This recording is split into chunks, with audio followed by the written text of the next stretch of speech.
Hello everyone and welcome back to TowerGate. It is Monday, day 286, December the 18th, 2017.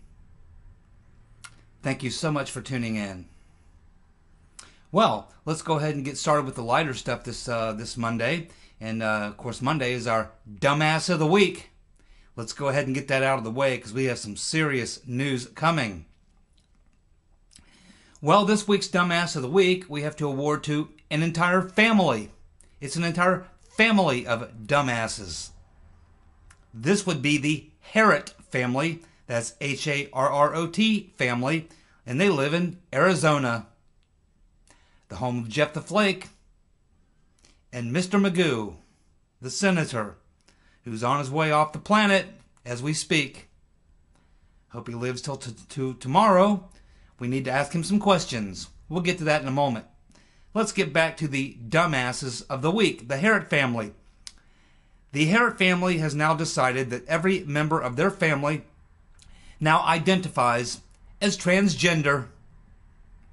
And of course, they knew that this was something that had to be done when they realized that their son wanted to join the Girl Scouts.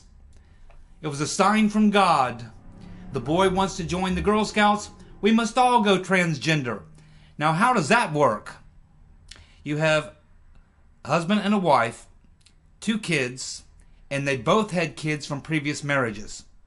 So, they all have to go transgender. That means mom becomes dad, dad becomes mom, brother becomes sister, sister becomes brother, but they all still remain mom, dad, sister, brother. They're all just the opposite of what they used to be. How exactly do you get this incredibly confused, brainwashed, and sucked into this ridiculous left-wing claptrap?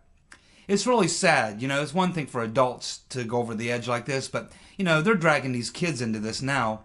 And that's what's so sad when you look at all this out there, is you have these kids out there, 9, 10, 11-year-old kids, talking about the fact that they're transgenders, that they're this, that they're that. They're not even old enough to understand any of this. It's being pumped into their head.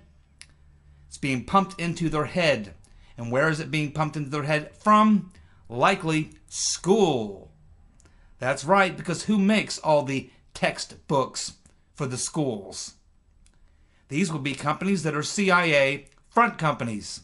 I've been talking a lot about CIA front companies. Did you know that most of the major book publishers that publish textbooks and encyclopedias and things like that, they're all front companies for the CIA. The CIA likes to make sure that they control what you think, and they do that by controlling what you read. Unfortunately, the dumbasses of the week, the Harrot family, have obviously inhaled a whole bunch of a heaping helping of the CIA claptrap propaganda designed to destroy the family. That's the goal. So here we have the dumbasses of the week, the Harrot family. The entire family is going transgender. My oh my. You know, at some point when this fad passes in the next 10 or 15 years and people look back on it, it's not just like those of us who look back on the 70s and say, man, I remember those bell-bottom jeans and all that long hair I used to have and all those crazy things we used to say, like not even. All just fads. But fads come and they go and you move on with life. Unfortunately, when you've made the choice to become another sex, it's not that easy. It's,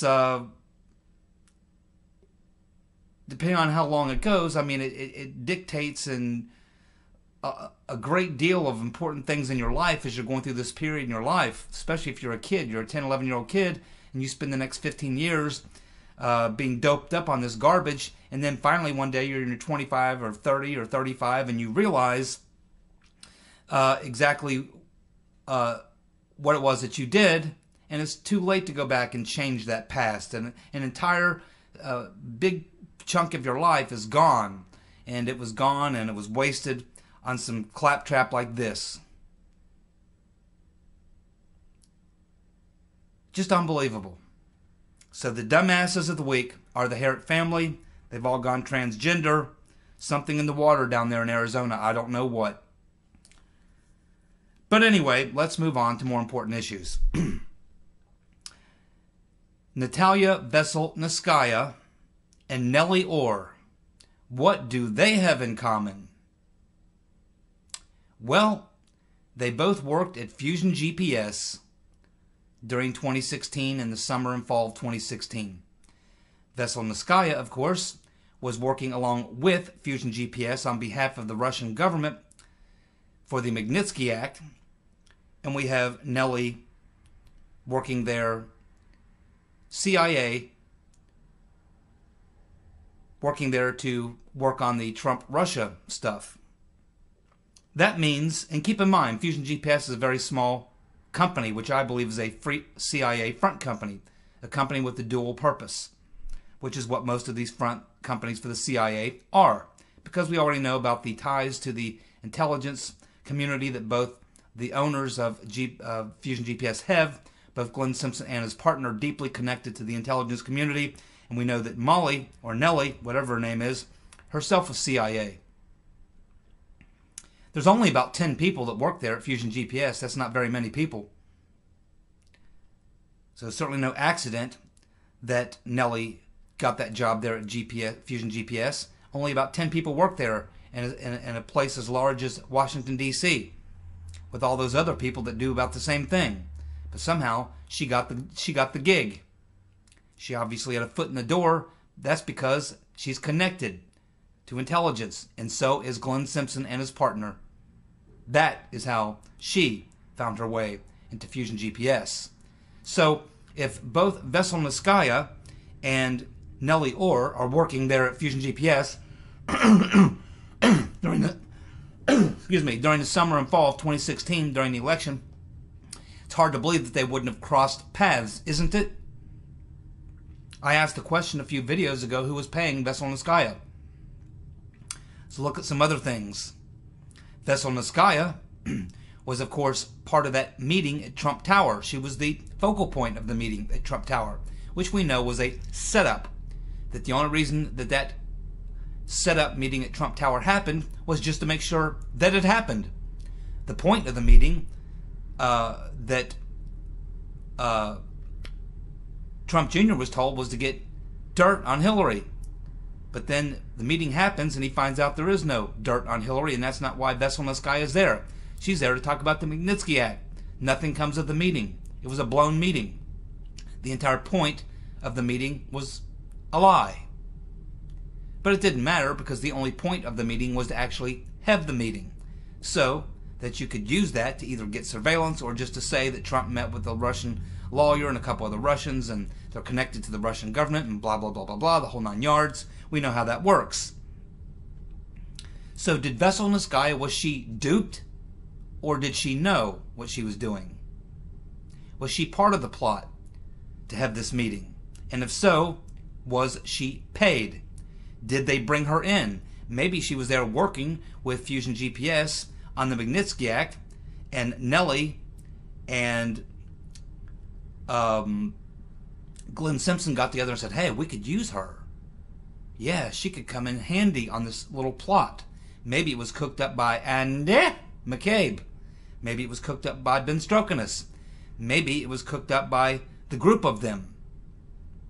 But something stinks about this deal. We also know that Veselnitskaya received a donation from the McCain Foundation, who is headed up by David Kramer, also a Russian expert who runs in the same circles as Veselnitskaya, Glenn Simpson, and all the rest. There are too many connections here. Too many connections for this just to be all coincident. Cannot be this much coincidence. And we also know that Veselnitskaya posted a picture on her Facebook taken from inside John McCain's office. So look at the collaborators here. Look at the associations. Look at the coincidences. Look at the things that happened. The actions that were taken and the results of those actions. it appears that we have even more evidence that Fusion GPS was a dual-purpose company. On one hand, they operate on the surface as a somewhat legitimate opposition research firm, while at the same time they're operating on the covert side as a CIA front. That's what it looks like to me. Look at the players. Look at the coincidences. Look at what was done, the actions that were taken. There needs to be more questions about this particular arrangement and these players. Since we're on the topic of Mr. Magoo, Senator Magoo, we know he is in the hospital. He may not come out. My suggestion, Mr. Nunes, Mr. Gowdy, the Pitbull, and all the rest, Senator Grassley, is that you better get someone down there to the hospital with a recording device or a stenopad, and you might want to start asking some questions to Senator Magoo before he assumes room temperature, which might not be long now. Again, I don't want to seem cruel, like I don't have any empathy or sympathy, because I do. I completely empathize and sympathize, and there is a difference. Sympathy is when you hurt with someone. Empathy is when you hurt for someone. I have both, empathy and sympathy, for that tumor that's forced to live in Senator Magoo's head. You need to get down there, maybe with a pair of pliers. You may have to extract some teeth. You may have to extract some nails. You may have to use some enhanced interrogation techniques to get some information from Senator Magoo, because he's got a boatload of it swirling around in that sick head of his. I recommend you get somebody down to the hospital to talk to Senator Magoo.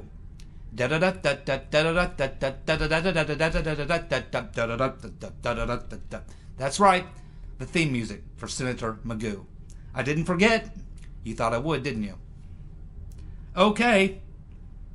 Here you go. You ready for this one? I don't think you are, but I'm going to give it to you anyway.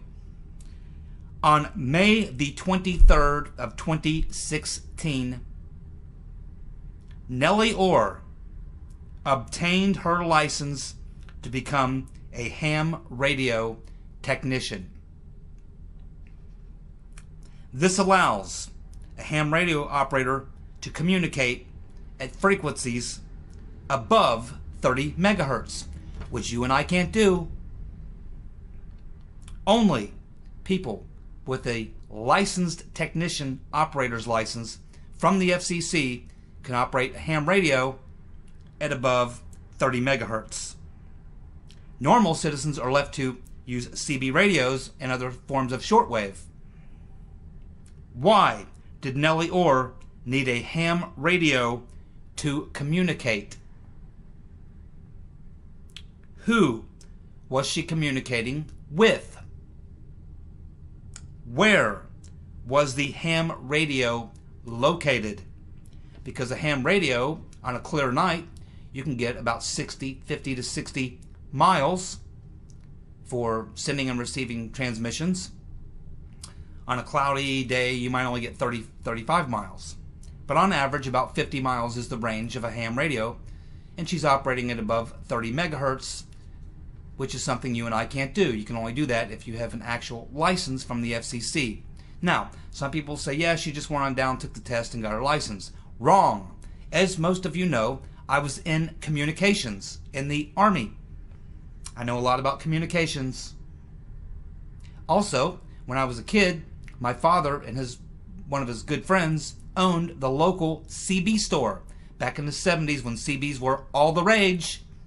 My dad and his partner on the side had a little business, and I worked there on Saturdays. We also had a very nice base station at our home, which I used to play around with, probably where I got my interest in radios and why I became a communications team member in the military.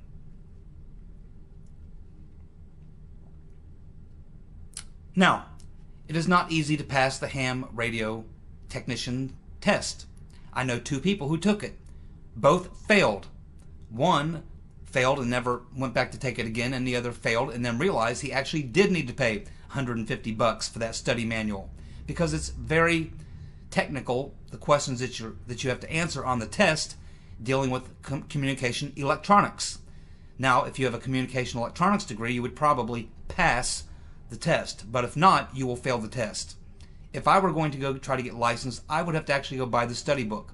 If you don't, you'll fail. I would fail without the study manual. And I was in communications. I also have an associate degree in broadcast management arts, in addition to my Bachelor of Science. So, I can tell you it's not easy to get a ham operator's license. You have to buy this big, thick book. It's quite technical, and you have to learn it. Then take the test. Then you are licensed. Why would Nellie Ohr suddenly, on May the 23rd of 2016, decide she needed a ham radio operator's license to be a licensed technician?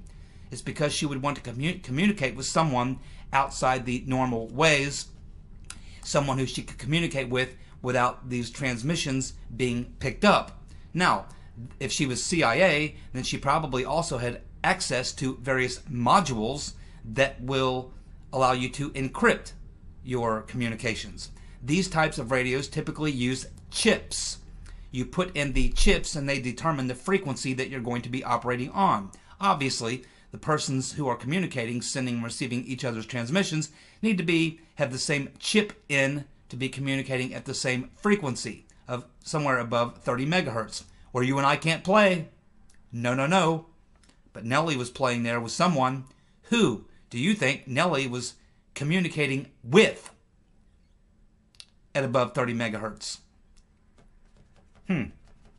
Well, if you plot on the map where Nellie and her husband lived, and you plot on the map the location of Fusion GPS, you will find that both are well within the 50-mile range of just about everything in Washington, D.C., including the CIA and everything else inside D.C. She was communicating with someone within 50 miles of Washington, D.C. Probably the CIA. She was probably there on a mission from the CIA. She was probably having communications, and that's probably how they communicated. It's very interesting, isn't it? And when you look at Nellie, does she look like someone who would be fascinated with suddenly becoming a ham radio operator? She's probably in her late 50s, early 60s. All her life, she's never had an interest in being a ham radio operator. All of a sudden, on May the 23rd, she gets her license. She doesn't even look like someone who would even be that technical. Maybe she wasn't even the one using it, but she was the one who could get the license without drawing attention. Maybe it was someone else. That's why I asked the question, where was this base station, this ham radio set up? Was it in the Ohr's home, or was it set up there at Fusion GPS, or somewhere else? Why did Nellie Ohr need a reason to be communicating in a way that no one else could pick up those communications? And why did it occur at about the same time that she went to work for Fusion GPS to dig up dirt on Trump with the Trump-Russia thing, knowing that she was CIA, and likely that Fusion GPS and Glenn Simpson and his partner are CIA? Is this how they were communicating? Were they using this ham radio for their communications? Back to someone in the deep state, the CIA, maybe John Brennan's people at the CIA, maybe someone in the FBI, maybe Peter Ben Strokinus had his own ham radio. We need to look at this, and we need to find out who else in this inner circle had a operator's license, operator technician license for a ham radio. Do you think Peter Ben Strokinus had that license? Sally Yates? John Brennan or one of his people? How about Andy McCabe? Could have been anyone. Might have been one of his cousins. Hey, could have been his nephew Goober. Maybe Goob. Hey, Goob. You don't want some ham radio?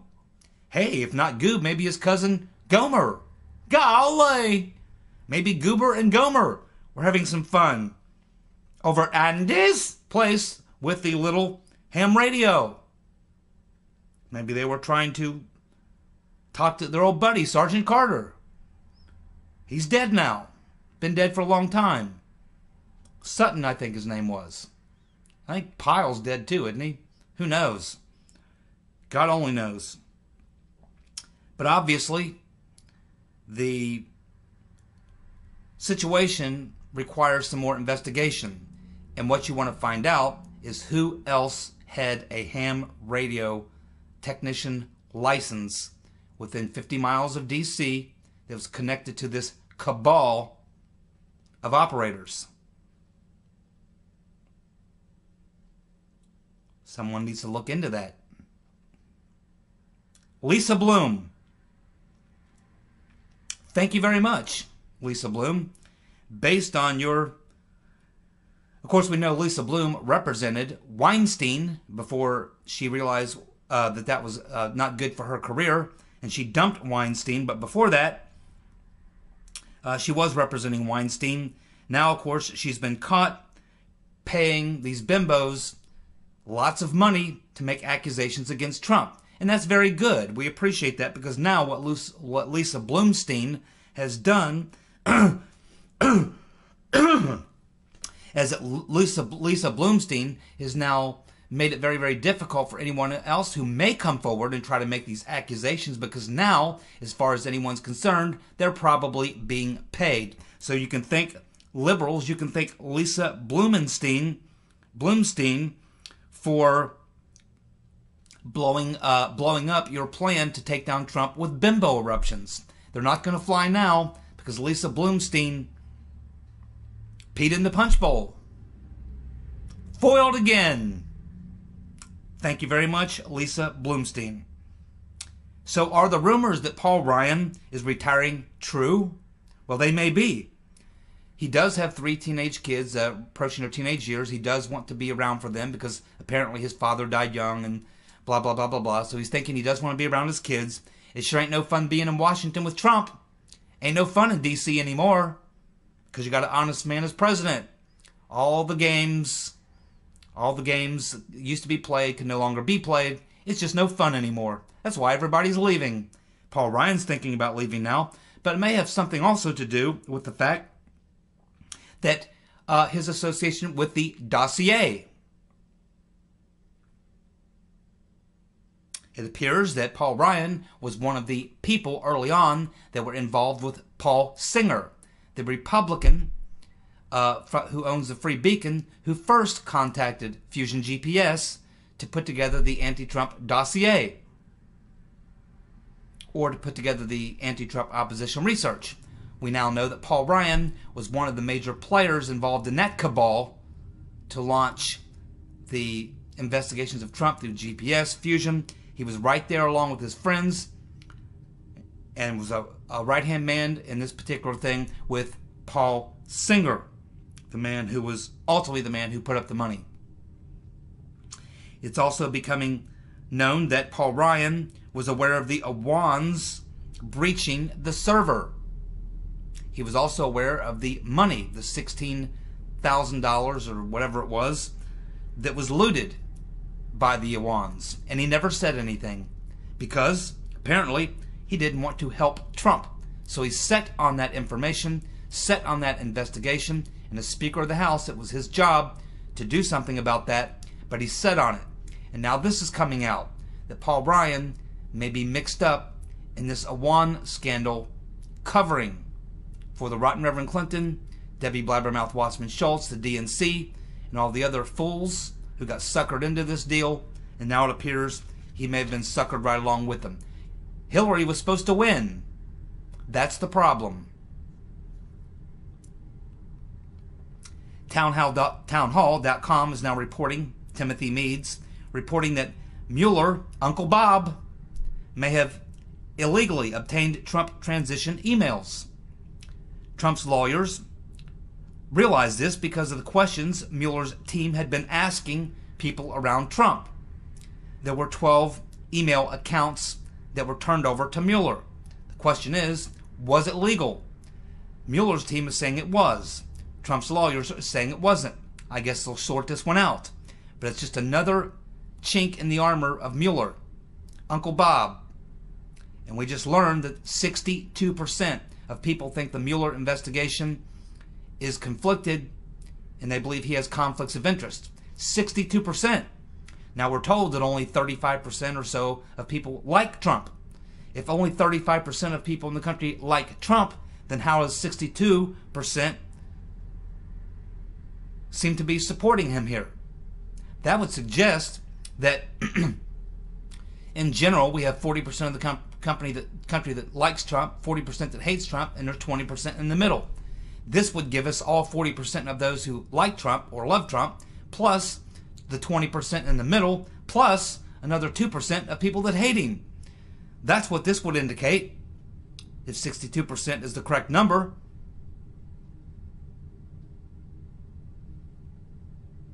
They obtained the emails from the General Services Administration, which Trump's lawyers say violated the Fourth Amendment. I guess this will shake itself out, but it's just another chink in the armor of Uncle Bob. And my guess is Uncle Bob is not going to be around very much longer. In fact, I would say as soon as Mr. Campbell goes and testifies to the Congress, probably right after the first of the year, as soon as he starts talking about Uncle Bob's association with the Uranium One deal, Uncle Bob is going to be facing so much heat that he'll be getting out of the kitchen. He'll be heading to the bathroom because he'll have to conduct another type of exercise. Chris Matthews, we're now learning that Chris Matthews, that MSNBC paid off an accuser of Matthews back in 1999 to the tune of $40,000 for sexual harassment. Will Chris Matthews be the next to go? Not only that, but he was caught on live mic in 2016, caught on hot mic saying the following about Melania Trump. Quote, "Did you see her walk? My God, that is good." Quote, "I could watch that runway show all day." That's about the time that Lion Brian Williams intervened and went to a commercial break. Yeah, who doesn't have the hots for Melania? She's a beaut. Absolutely beautiful woman. I've never paid attention to the way she walks, but Chris Matthews certainly did. We'll see what happens to Chris. The shivers up and down his leg every time he saw, what, was it Obama or Clinton? I can't remember. Eric Holder is threatening mass protests, blood in the streets if Mueller is fired. Well, the last time I checked, most of your friends hate guns and don't have any. All of Trump's supporters have guns. 50 million of them. If you want blood in the streets, my guess is, Mr. Holder, you better bring a lot of body bags because your friends are going to need them. Big League Politics is now reporting that a wave of complaints about Uncle Bob by whistleblowers is coming up soon. It appears there's a group of whistleblowers who've had enough of Uncle Bob, and they are getting ready to join together and come out and drop a bomb on Uncle Bob. So his days, and these are some real crimes, and these were people who wanted to come out and talk about Uncle Bob's crimes while he was FBI director, but could not because they were put under a gag order. They were threatened. A couple of them say their lives were threatened by Uncle Bob and his posse. We will find out if Big League Politics is correct. But I'm telling you, Uncle Bob's days are numbered. Thank you so much for tuning in. You all have a good night, and I'll be back to you tomorrow. See ya.